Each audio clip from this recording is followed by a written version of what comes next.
Hello जय हिंद दोस्तों, कैसे हैं आप सब लोग। आशा करते हैं आप सब मस्त होंगे और अपनी पढ़ाई में व्यस्त होंगे। दोस्तों आज के इस वीडियो में मैं आप सभी लोगों को विज्ञान के सबसे ज़्यादा इम्पोर्टेंट क्वेश्चन बताऊंगा जो आपके एग्ज़ाम के लिए बहुत ही ज़्यादा महत्वपूर्ण रहेंगे। ठीक है, फर्स्ट क्वेश्चन हमारा है, नारियल का रेशा किस ऊतक का बना होता है। आपके पास चार ऑप्शन हैं, संवहन ऊतक, विभज्य ऊतक, दृढ़ ऊतक या इनमें से कोई नहीं। तो बताइए दोस्तों क्या रहेगा इसका राइट आंसर। अगर आपको पता है तो कमेंट करके बताइएगा दोस्तों इसी वक्त। तो नहीं पता तो मैं आपको बता देता हूँ, अवश्य याद रखिएगा, नारियल में दृढ़ ऊतक पाया जाता है। याद रहेगा ना। चलिए अगला क्वेश्चन देखते हैं। पौधों में जड़ और तने की मोटाई किस ऊतक के कारण बढ़ती है। पौधों में जड़ और तने की मोटाई बढ़ने का कारण कौन सा ऊतक है। चार ऊतक हैं आपके सामने, संवहन, विभज्योतक, दृढ़ या कैम्बियम। क्या रहेगा इसका राइट आंसर। किसी को पता हो तो बताइए। बता रहा हूँ आपको दोस्तों, पौधों में जड़ और तने की मोटाई कैम्बियम ऊतक के द्वारा बढ़ती है। ठीक है, कैम्बियम ऊतक के कारण पौधों में जड़ और तने की मोटाई बढ़ती है। आइए देखते हैं अगला प्रश्न क्या है। बल का मात्रक है। बल का मात्रक क्या होता है। न्यूटन होता है, जूल होता है, मीटर होता है या फिर न्यूटन प्रति मीटर स्क्वायर होता है। तो दोस्तों इसका सही आंसर हो जाएगा आपका ऑप्शन नंबर ये, न्यूटन। ठीक है, बल का मात्रक न्यूटन होता है, याद रखिएगा। आइए देखते हैं नेक्स्ट क्वेश्चन। परमाणु का नाभिक होता है, परमाणु का नाभिक कैसा होता है। ऋणावेशित होता है, उदासीन होता है, धनावेशित होता है या फिर इनमें से कोई नहीं। क्या है इसका राइट आंसर। तो दोस्तों इसका सही आंसर हो जाएगा आपका ऑप्शन नंबर सी, धनावेशित। परमाणु का नाभिक धनावेशित होता है।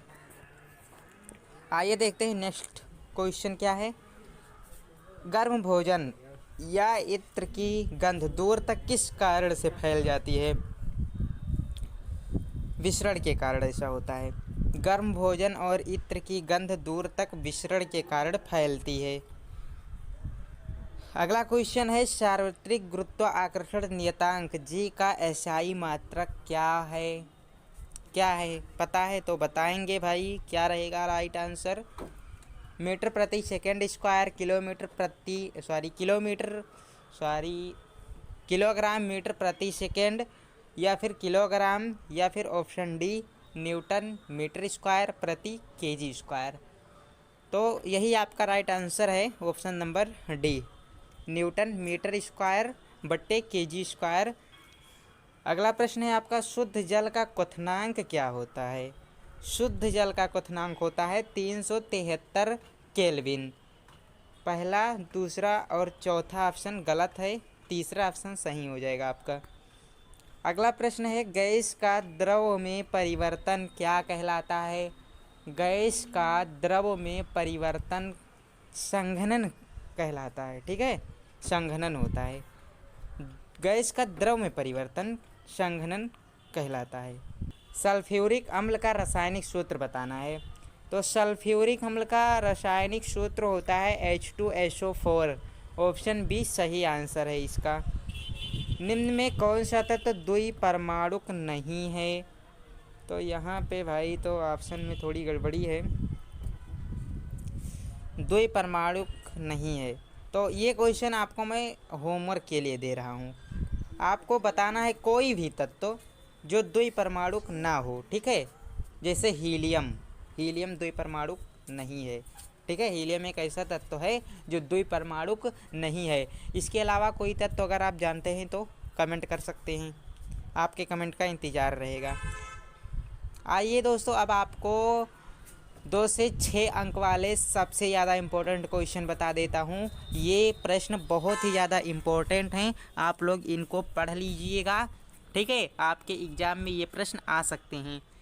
पहला प्रश्न है, निलंबन किसे कहते हैं, उदाहरण देते हुए इसके गुणों को समझाइए। दूसरा प्रश्न है, द्रव्यमान तथा भार में क्या अंतर होता है। तीसरा प्रश्न है धातुएं किसे कहते हैं, इनके गुणों को समझाइए। एंड चौथा प्रश्न है आपका संयोजी ऊतक का सचित्र वर्णन कीजिए। आइए एक एक करके सभी क्वेश्चन को देखते हैं।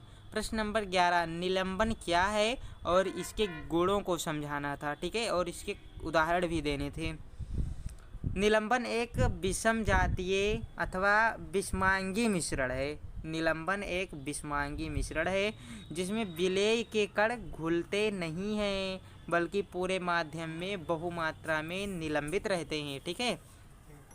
अथवा एक और परिभाषा देख लीजिए, पूरी तरह से क्लियर हो जाएगा। एक असमांगी मिश्रण जिसके कण घुलते नहीं हैं लेकिन माध्यम की समष्टि में निलंबित रहते हैं उसे ही निलंबन कहा जाता है। जैसे आटे तथा पानी का मिश्रण, तेल तथा पानी का मिश्रण, ठीक है। ये दो उदाहरण हो जाएंगे आपके। निलंबन के कुछ गुण हैं, इन्हें भी आप लोग पढ़ लीजिए।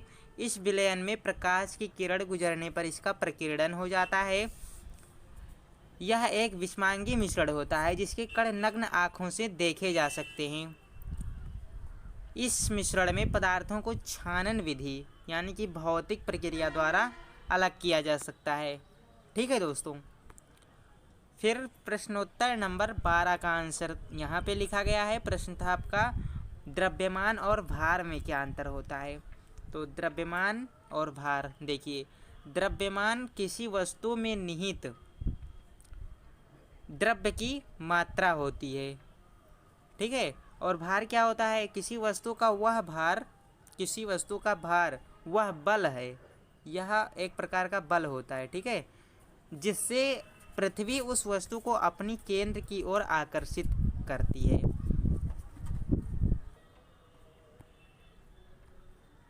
अगला पॉइंट है द्रव्यमान का, यह एक अदिश राशि है। द्रव्यमान एक अदिश राशि है क्योंकि इसमें दिशा नहीं होता, सिर्फ परिमाण होता है, ठीक है, इसलिए यह अदिश राशि है। यह एक परिमाण द्वारा व्यक्त की जाती है, इसमें दिशा नहीं होती। भार एक सदिश राशि है जिसकी दिशा पृथ्वी के केंद्र की ओर होती है, ठीक है, जिसकी दिशा पृथ्वी के केंद्र की ओर होता है। वस्तु का द्रव्यमान प्रत्येक स्थान पर एक समान अर्थात स्थिर रहता है, बदलता नहीं है। वस्तु का द्रव्यमान आप चाहे जहाँ भी चले जाएं वो बदलेगा नहीं, लेकिन भार बदलता रहता है। किसी वस्तु का भार गुरुत्वीय त्वरण जी पर निर्भर करता है, स्मॉल जी, ठीक है, स्मॉल जी पर निर्भर करता है और स्मॉल जी गुरुत्वीय त्वरण को प्रदर्शित करता है। अतः यह स्थान पर स्थिर नहीं रहता, यह प्रत्येक स्थान पर स्थिर नहीं रहता है। पृथ्वी पर कुछ और है और चंद्रमा पर इसका मान कुछ और होगा, ठीक है, वहाँ पे कुछ और है, ठीक है, तो इसका मान अलग अलग जगहों पर अलग अलग होता है। इसका एसआई मात्रक किलोग्राम होता है और इसका एसआई मात्रक न्यूटन है। और आप लोग जानते हैं न्यूटन बल का भी एसआई मात्रक है, अभी मैंने आपको बताया है ऑब्जेक्टिव वाले क्वेश्चन में। इसे कमानी द्वारा तथा तुला द्वारा मापा जाता है और इसे तुला द्वारा मापा जाता है, ठीक है, इसे भौतिक तुला द्वारा मापा जाता है, किसको, भार को, और द्रव्यमान को कमानी द्वारा और तुला द्वारा मापा जाता है। प्रश्नोत्तर नंबर 13 देख लीजिए। धातुएं किसे कहते हैं, इनके गुणधर्मों को लिखिए। धातु एक तत्व है जो आघातवर्ध तथा तन्य होता है और विद्युत संचालित करता है। धातुओं के कुछ उदाहरण हैं आयरन, कॉपर, जिंक, ठीक है। और एक तत्व है जो कि धातु ही है जिसे मरकरी कहा जाता है। मरकरी को आप जानते होंगे, यह कमरे के ताप पर द्रव अवस्था में होता है।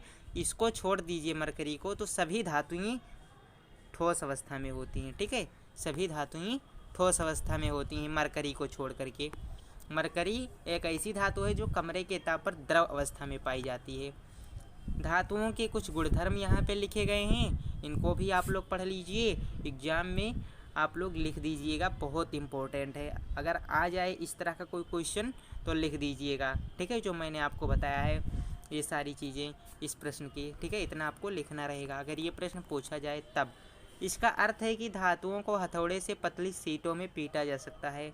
धातुएं आघातवर्ध्य होती हैं और आघातवर्ध्य का अर्थ होता है कोई भी धातु, जैसे लोहा को लेते हैं और उसे हथौड़े से पीटने पर वो एक पतली सीट के रूप में परिवर्तित हो जाता है। ठीक है, इसलिए धातुएं आघातवर्ध्य होती हैं। धातुएं तन्य हैं। तन्य का अर्थ मतलब तन्यता का अर्थ ये होता है कि आप धातु को लेंगे और उसे खींच कर एक पतले तार के रूप में व्यक्त कर सकते हैं। ठीक है, इसी को तन्यता कहते हैं। इसका अर्थ है कि धातुओं को महीन तारों में खींचा जा सकता है। सभी धातुएं समान रूप से तन्य नहीं होती हैं। कुछ इसका अपवाद भी है। प्रत्येक धातु तन्य नहीं होती है, वो टूट भी जाती है। ठीक है, उसे खींचने पर। धातुएं ऊष्मा तथा विद्युत की सुचालक होती हैं। इसका अर्थ है कि धातुएं ऊष्मा और विद्युत को अपने में से आसानी से प्रवाहित होने देती हैं। जैसे कॉपर है, जिंक है, ठीक है, और क्या है, लोहा है जैसे, ठीक है, आयरन। तो धातुएं याद रखना है आपको क्या होती हैं, विद्युत की सुचालक होती हैं। तो ये थे कुछ आज के इम्पोर्टेंट क्वेश्चन, इन्हें आप लोग पढ़ लीजिएगा दोस्तों। फिर एक क्वेश्चन मैं आपको होमवर्क के लिए दे रहा हूँ। ये क्वेश्चन बहुत ज़्यादा इम्पोर्टेंट है, 6 नंबर का आपके पेपर में ये प्रश्न आएगा। संयोजी ऊतक का सचित्र वर्णन कीजिए। संयोजी ऊतक का चित्र बनाना है और प्रत्येक भाग का वर्णन करना है। ठीक है, तो बस आज के वीडियो में इतना ही। एक बार आप लोग फिर से पढ़ेंगे सभी क्वेश्चन को, फिर आपको याद हो जाएगा, आप एग्ज़ाम में नहीं भूलेंगे। चलिए दोस्तों, मिलते हैं नेक्स्ट वीडियो में। आशा करते हैं वीडियो पसंद आया होगा। पसंद आया तो लाइक कर दें। जय हिंद, वंदे मातरम।